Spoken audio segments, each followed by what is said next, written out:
nk'uko mubibona ahangaha ni mu cyanya cy'ubuhinzi aho bahinga umuceri mu karere ka Kirehe.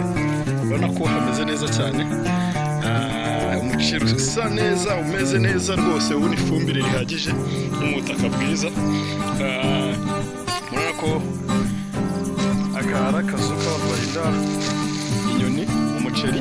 Urabona ko hariya hariho ibyo bashyiraho kugira ngo inyoni zitona umuceri.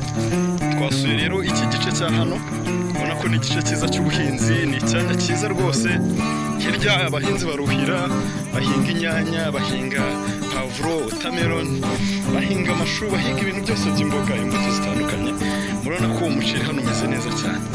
Yego, this is Kirehe Tourism Adventures aka The Thousand Hills Adventures, ikora mu Rwanda hose, cyane cyane ifite icyicaro mu karere ka Kirehe. Urabona ko ibintu hano bimeze neza cyane. Yes, rural development. Urabona ko mu Rwanda ubuhinzi buratera imbere cyane, abaturage bari busy nubwo ari mu gihe cy'izuba, ariko urabona ko rwose bari busy cyane. It's okay, you are welcome, thank you, stay on touch, visit Kirehe, explore Kirehe, everything's okay.